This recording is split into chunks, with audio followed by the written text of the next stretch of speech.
Good morning, everyone. It's Glenn Kellaway coming to you from the basement. It's Friday morning. I hope everyone's going to have a wonderful day and a wonderful weekend. March Madness, man. Did you see those games Thursday night? Incredible. What a tournament this has been. Um, but we're talking music here. I want to talk about a subject I very rarely discuss, and that's jazz. And I'm not sure if people are going to now turn it off or be interested and keep watching. So I'm hoping it's the latter, and you're going to hear me out. Uh, Man, when I was young, teenager, whatever, and listening to my classic rock guys, the Zeppelins and the Beatles and the Who and all that stuff, I hated jazz. I My friends and I used to say it sounds like a bunch of guys who don't know what they're doing and they don't know how to tune their instruments and they keep trying. It's like it was just noise and just so bad. It was just like, how can anybody play that crap? And it wasn't until around 1975 when I really got seriously into listening to bluegrass music, in particular, a new brand of bluegrass music, which they called newgrass music, which was all people basically my age or a couple of years older, long hair, who had a great love of traditional bluegrass but wanted to modernize it and bring some other elements into it. And so it was titled Newgrass. Um, the first really big influence was 1979, actually. Bela Fleck put out his first album called Crossing the Tracks. I mean, Bela was only 18 years old at this time. And he put an album, Crossing the Tracks. The last cut on side one was Spain. Chick Corea's Spain. Miles Davis sketches of Spain. If you know that melody, it's absolutely gorgeous. Bela did it on a banjo, and man, it just blew me away. And I went, whoa, this is pretty cool. And opened my ears a lot. And then I got a big fan of some of the other guys who were doing this kind of music. Tony Rice, Mark O'Connor, David Grisman. David Grisman had the David Grisman Quintet, and he brought Stefan Grappelli in with them. This is an incredible album. When I got this, Stefan Grappelli, if you don't know him, probably I'm thinking it's the world's most famous jazz violinist. Played with Django Reinhardt in the Hot Club of France. I mean, just an incredible musician. And on this album, they did a song called Shine, Sonny Rollins' song called Pent Up House, Earl Garner, Misty, which was one of my dad's favorite songs from Johnny Mathis, Sweet Georgia Brown, Rag, Duke Ellington's song called Satin Doll, and a Django Reinhardt song called Swing 42. This is an incredible live album. And anyway, once I heard that, that just kind of solidified it for me. And I started to ask questions and delve into this a little bit and take baby steps. Um, it wasn't until I was still continued just to listen to these acoustic musicians play their jazz. I wasn't yet ready to jump into Coltrane or anything. So I'm not sure what year it was. Maybe sometime in the 80s when Bill Withers had the hit with Just the Two of Us, which came on an album called Wine Light by Grover Washington Jr. I think I have that album here. This album. This is a very, very accessible jazz album. It's like toe tapping, beautiful melodies. This is not hard on the ears at all. If I strongly suggest, yeah, I mean, it has an 80s feel to it, but man, what a beautiful record. I still love it. If you're interested in pursuing jazz at all and you don't want something that's weird, this is a fantastic record, and it does have that incredible song, Just the Two of Us on it, um, which was written. Oh, I thought it was written by Marcus Miller. I could be wrong. I guess Bill Withers wrote the song too. So, but anyway, great album. So I just wanted to take you through a few of my jazz albums, and at the end, I'm going to save and give you my top five out of my collection. I have a lot of jazz on CD. I'm just focusing on the vinyl right now. First of all, it's all just alphabetical here for the first part, and then I will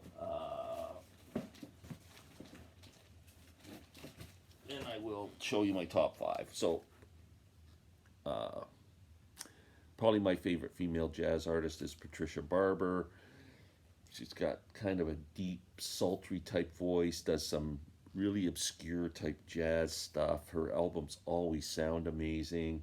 She's got an album called Companion that's a live album where she does like a cover of Sonny and Cher's The Beat Goes On, and a Bill Withers song on there, Use Me, and I forget what else is on that album. It's a great frickin' record. Check it out. She always has a neat band. Her arrangements are always really sparse with a little bit of cool guitar, and she's a really different type of piano player. I don't know how to describe how she plays, but really a big fan of Patricia Barber. This was her latest album,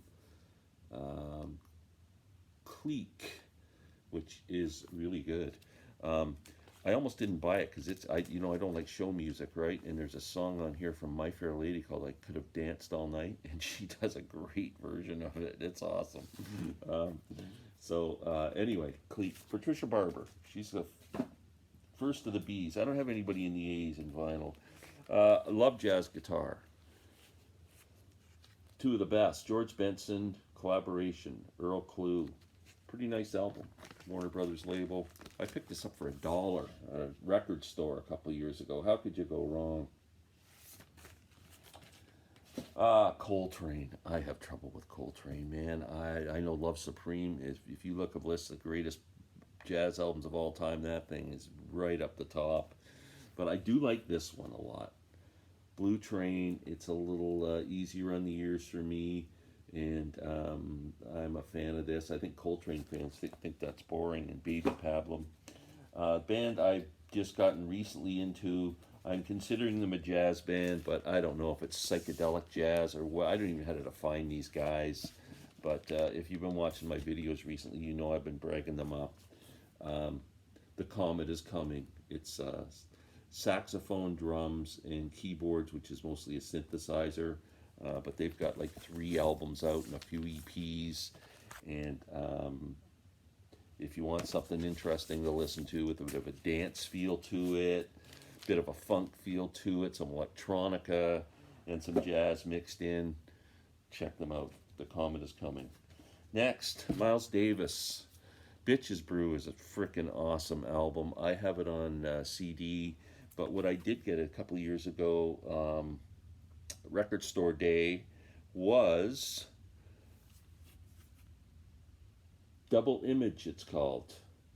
Bitches Brew. Rare Miles from the complete Bitches Brew sessions. I think this was fantastic. I play this much more often than I play Bitches Brew.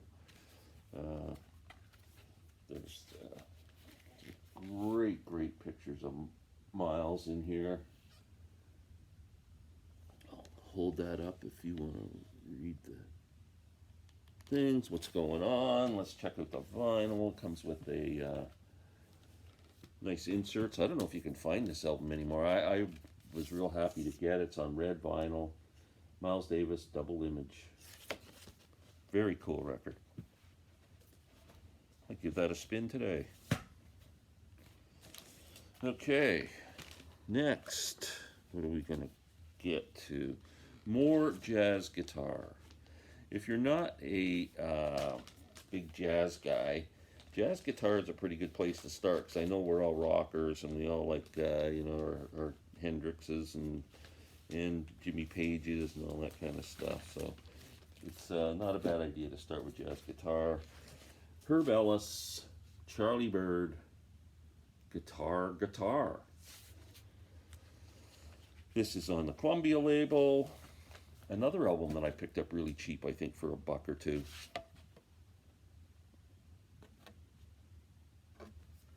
Columbia Records.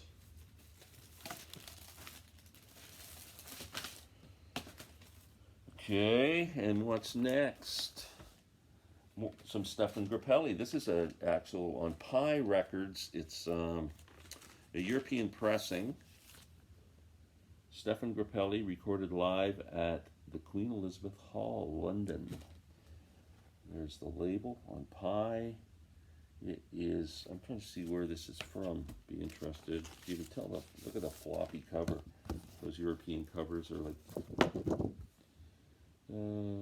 Pie Records. This is a British pressing. Sounds great. Oh, what's next?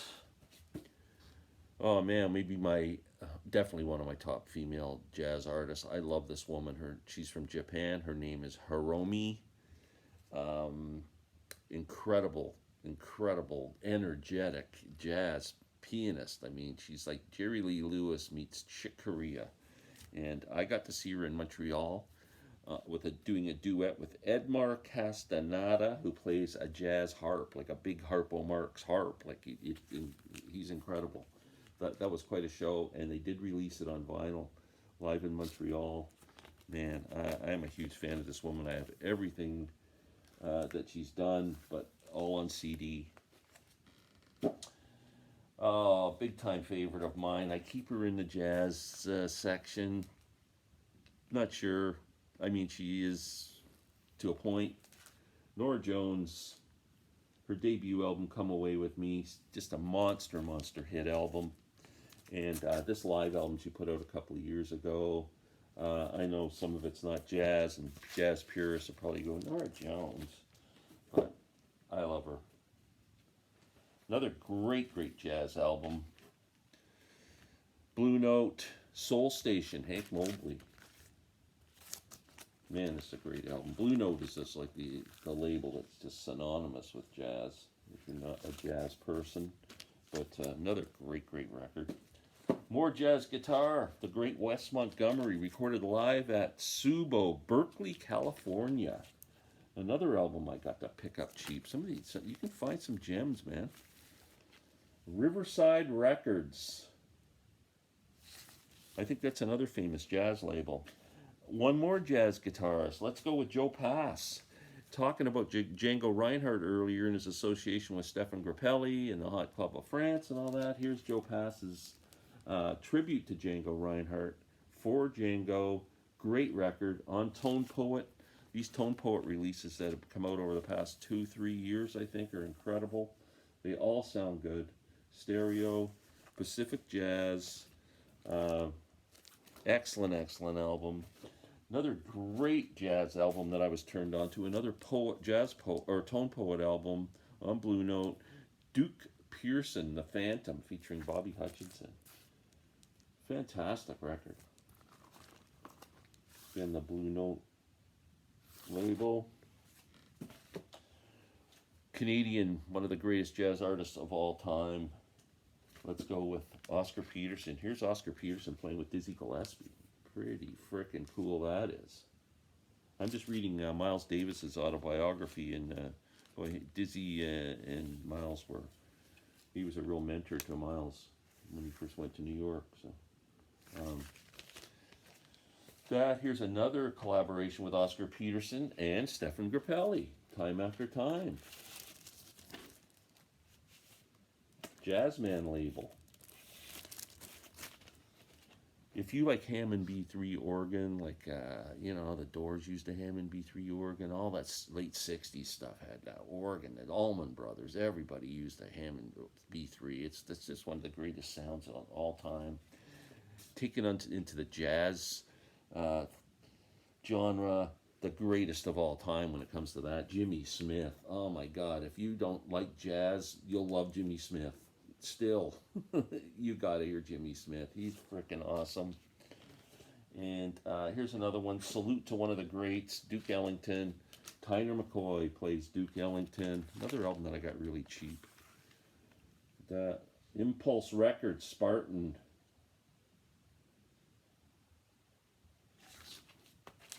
And I showed you Grover Washington already, Wine Light. So now let's get to my top 5 jazz albums of all time that I have in my collection. First of all, the one I want to make an honorable mention to, because I don't have it on vinyl and will at some point, is Charles Mingus, Aham. I love that frickin' album. It would be in this top 5 if I had it on vinyl. First, let's start with this, number 5, Jazz at Massey Hall. Massey Hall is one of the most renowned concert halls in the world. Uh, this was recorded in the 50s, and what a lineup. Charlie Parker, Dizzy Gillespie, Bud Powell, Charles Mingus, and Max Roach. I got this from a website called bluecentric.com. Check this website out. They sell lots of good records. And it's on colored vinyl. I believe this record, if I'm not mistaken, no, it was recorded the year I was born, 1953. But wow, what an album this is. Fantastic.